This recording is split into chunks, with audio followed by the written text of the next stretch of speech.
Have you ever wondered why God created a world in which all living creatures need to eat? Wouldn't it be simpler, more time and energy efficient if we creatures did not need to eat?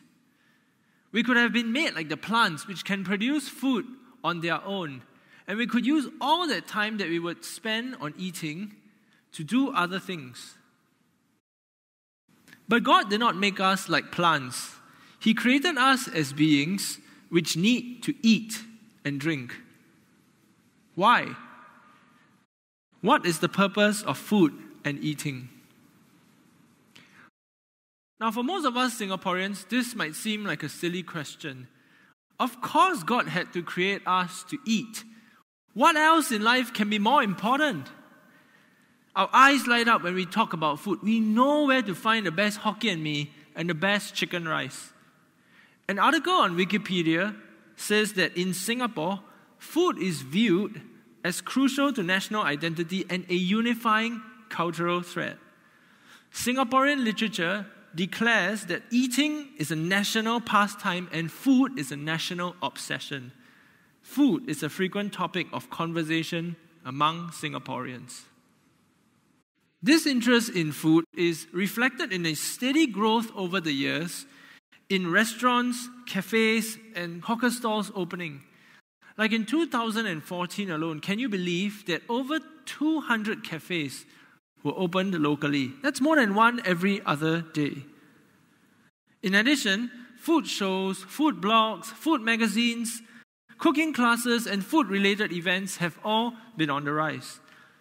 The National Survey on Household Expenditure tells us that the average household spend $1,188 on food alone per month in the years 2012 and 2013.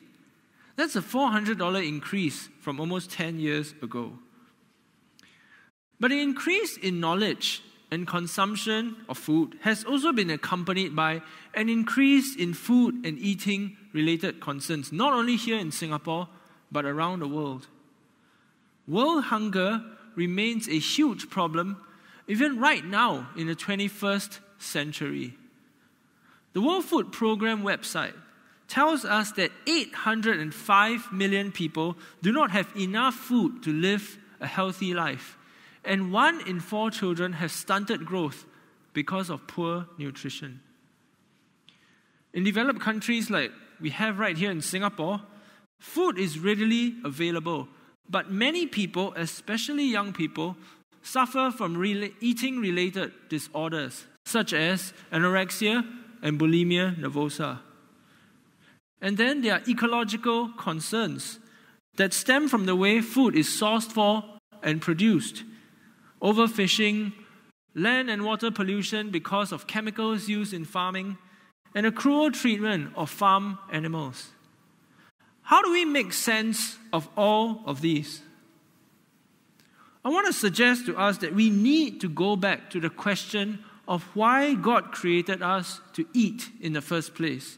Because if we understand God's original purpose regarding food and eating, then maybe we will be able to see food and eat food in the correct light. To help us, I would like to draw our attention back to the creation narrative in Genesis. So please turn with me to Genesis 1, 29 to 30, which records for us what God told Adam and Eve shortly after He created them. Genesis 1, 29 to 30. Then God said, I give you every seed-bearing plant on the face of the whole earth, and every tree that has fruit with seed in it. They will be yours for food. And to all the beasts of the field, and all the birds of the air, and all creatures that move on the ground, everything that has the breath of life in it, I give every green plant for food. And it was so. In an echo of this instruction, God later tells Noah and his family after the great flood in Genesis 9:3, everything that lives and moves about will be food for you. Just as I gave you the green plants, I now give you everything. From these two passages, I want to suggest to you that the reason God created us to eat food was so that we could be connected. Connected to God, connected to the created order, and connected with one another. First, food connects us to God. God says, I give you, meaning that food is a gift from God. Now, seeing food as a gift implies at least three things. First, seeing food as a gift means acknowledging that we cannot ultimately provide for ourselves. The creation account teaches us that we are not self-sustaining beings, but we are completely dependent on God and His provision of food in order for us to live. Money can buy us food, but money cannot produce food. When God says to us, I give you, it means that food belongs to God, and that life, which food gives to us, also belongs to God. And so our rightful posture is thus to trust God and to receive what He graciously gives. Every single time we come to the table to eat, we have two choices. We can either say, this is what I have attained with my own hands. Or we can say, thank you, God, for providing for my needs. Paul Stevens, in his book, Down to Earth Spirituality, says this: the table is a test. Can we trust God for provision and live in constant thanksgiving to God? When we see food as a gift, we acknowledge that we cannot provide for ourselves, but it is God who provides for us, and we learn to trust Him for His provision. 2, seeing food as a gift reminds us that food is not a right. It is a gift, not a right. You know, as societies become wealthier and more affluent and more developed, somehow food changes from being a need to becoming a right. And as these societies become richer and more affluent, the food that is demanded, the kind of food, the quality of food that is demanded becomes higher and better, so that it almost becomes our right to eat what we want to eat when we want to eat it. For example, in the 1950s, chicken used to be considered a luxury item, something you had perhaps once a week with your family over a family dinner. But nowadays, chicken is so common that some of us could eat it 2 or 3 times a day, and some of us could even complain, chicken again? Person who approaches food as a right adopts a consumer's mentality. But the creation account teaches us that we are not consumers. We are recipients. Food is not our right, something to be demanded for, but food is a gift to be received with a heart of thanksgiving. 3, seeing food as a gift means acknowledging that there is something greater than the gift, and that is the giver himself. Whenever there is a gift and a giver, our deepest affections must always be reserved for the giver, not the gift. The climax of the creation account is not the creation of man or any created thing. The climax is actually the institution of the Sabbath. Because on the Sabbath, God rested and appreciated all that He had made. And as God's creatures, we too enter that rest by communing with Him and remembering His goodness and His grace towards us. So yes, whenever we eat something delicious, we of course should go, But at the end of the day, our highest affections must be reserved not for the gifts of creation such as food, but they must be offered to the giver himself. And so, my friends, seeing food as a gift from God connects us to God by teaching us to trust Him for His provision of that gift, to thank Him as a recipient of that gift, and to worship Him as the giver of that gift. Now, second, food doesn't only just connect us to God, it also connects us to the created order. And it does so in 2 ways. Food connects us to the earth. God says, I give you every seed-bearing plant on the face of the earth. Adam and Eve were given food from the earth. Food comes from the earth. This is such a simple statement, yet such an overlooked fact in the modern world when most of us no longer grow our own food or even know the people who grow our food. Instead, our food comes from a shelf in a supermarket, maybe boxed up or comes in plastic packaging. Now, an article in the Telegraph, an interesting article, reports that in a poll of almost 2,000 people in the UK, 36% of 16 to 23-year-olds, now these are not children, these are youths and young adults, but 36% did not know that bacon comes from pigs. And 40% failed to connect milk with a dairy cow. Remarkably, 11% of these surveyed people thought that eggs came from wheat or maize. Again, these are not children, but youths or young adults. And studies like these have been conducted elsewhere in many urban settings, and the results have been the same. It shows us really that we are living in an era where we no longer produce our own food and we have become so disconnected from the earth. But it was never meant to be this way. Man and the earth or land are intricately connected. The Hebrew word for man is Adam, and the Hebrew word for land or the earth is Adamah. Can you hear the similarity? Adam and Adamah. In Genesis 2:7-9, we learn that Adam was made from the dust of the Adamah. And God made all kinds of trees grow out of the Adamah, trees that were pleasing to the eye and good for food. Just as our physical bodies come from the earth, so food also comes from the earth. And so food, every time we eat it, serves actually as a reminder to us that there is a close-knit relationship between us and the land. And surely that means that one of our God-given responsibilities is to take care of the earth.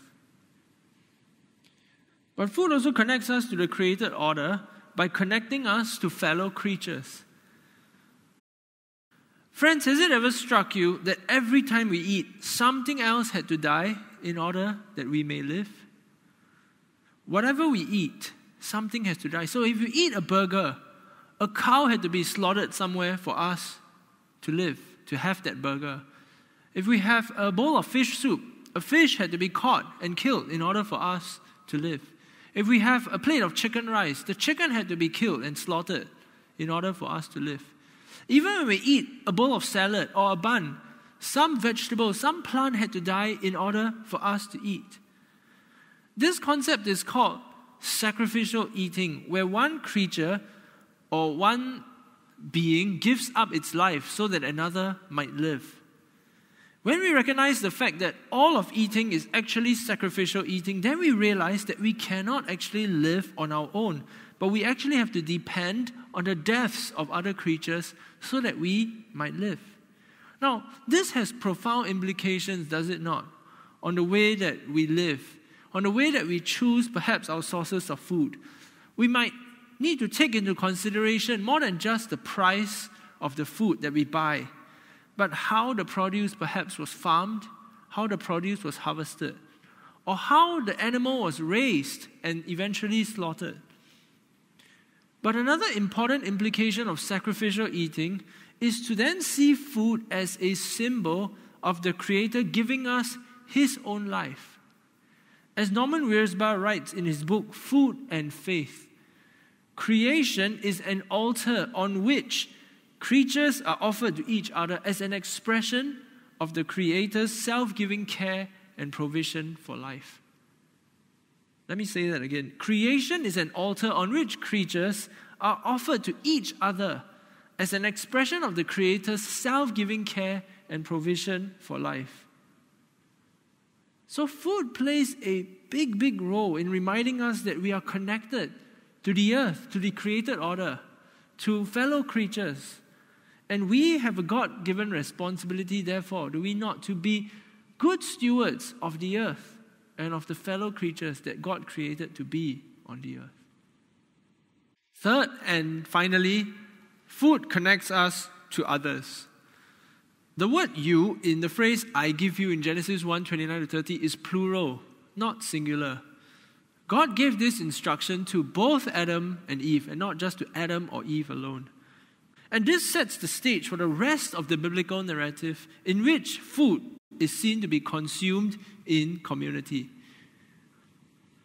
So we see this very clearly, for example, in the great Jewish feasts.